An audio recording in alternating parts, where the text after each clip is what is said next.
Hello everyone. In this video, we are going to take a look at some basic functions that happen a lot in college algebra. And what we want to do is figure out when they're increasing or decreasing. Now, how do we tell if a graph is going up or increases versus going down? One thing to remember is that you are always going from left to right. So imagine you are walking on the graph, and as you're walking from left to right, it's pretty clear that you're just going to continue walking forever and you are going up if you're going from left to right. Okay, so how do I express that? Okay, so think about that. So what I do here is as I go from left to right, so imagine that I'm just walking on the graph, what is at the same time happening with my x values?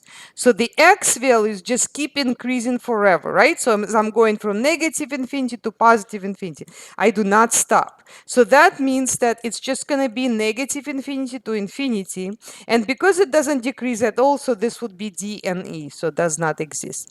Now let's take a look at this, the graph of a parabola, which is x squared. So what can I tell then? Well, if I go from left to right, I would be going down up until 0, 0, and then at 0, 0, I'm going to start going up. How do I express that in interval notation? Okay, so again, think about the x values. So imagine you are going from left to right. So you're going from left to right, and as you keep walking, your x values grow all the way up until 0, but 0 will never be included. So we're going to have to put an empty circle because at that point, the graph changes direction. And then as you start at 0 and then go to positive infinity, that's where the graph is going up. So always think the x values, not the y values. Ignore the y values when you find the intervals. So from negative infinity, so from, I have to write it here, from negative infinity to 0, it was going down. And then from 0 to positive infinity, it's going up. Okay, so now let's look at the graph of square root of x. So one thing that we can see is that actually square root of x is not defined for anything that's negative, right? So we have to start at 0. And again, we never include the point itself because that's like when the graph is starting out or whatever. So this is going to be like an empty circle. And then you just keep going to the right, forever. And as you walk in from left to right, the graph is going up. It's never going to go down. Okay, so we're going to say 0 to infinity, and it's never going to go down. So that's d and e. Okay, so now let's look at the absolute value graph, that V shape, the absolute value. What happens with the absolute values? If you go from left to right, at first it's going down, and then at 0, 0, it changes direction and starts going up. How do we write that in interval notation? So again, think of the x values, okay? Think go from left to right as I'm walking over here, and then up until 0, but not including 0, it's going to go down. And then it's going to pick up at that 0, 0 again. And again, it'll go up from 0 to positive infinity. So you don't want to think about the y values. You're just thinking about the x when you write the interval. So this is where it's going to go down from negative infinity to 0, and then it's going to go up from 0 to positive infinity. Okay, how about the graph of x cubed?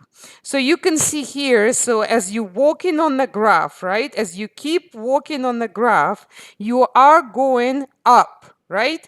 You are going up all the way up until here, and then again you're going up, right? So it doesn't look like it's going to decrease at all. So as you're walking on the graph, what's happening to your x values? Well, they're just going to go from negative infinity to positive infinity. What that means is this is going to be increasing from negative infinity to positive infinity and not decreasing at all. Okay, finally this one, which is just 1 over x. What's happening with that function? So first of all, it is undefined at 0 because you cannot divide by 0. So 0 is going to be where the function doesn't exist and it can never be included in any of the intervals. So now let's take a look at what's happening to that function. Well, as I'm going from left to right, so I'm going like this, right? I'm going down. right? So I'm going down. So let's see if we can express that in terms of the x value. So I'm going from left to right all the way up until 0, not including 0. So here I'm going to have the empty circle. So this is decreasing. Now what's happening from 0 to infinity? Okay, well, on the graph, you can see that I'm still going down as I'm going from left to right. So to express that, that would mean that I would start over here at 0 and then go all the way to infinity. So again, I'm just expressing the x values. Okay, so it looks like it's just going down the whole time, but you do have to stop at 0 because at 0 you have that point where the function does not exist. So now you have to combine two intervals together. So if you go to the interval tab and then click on that union sign, so this is going to be 0 to infinity. And is it going to increase? No, it's not. So it does not exist.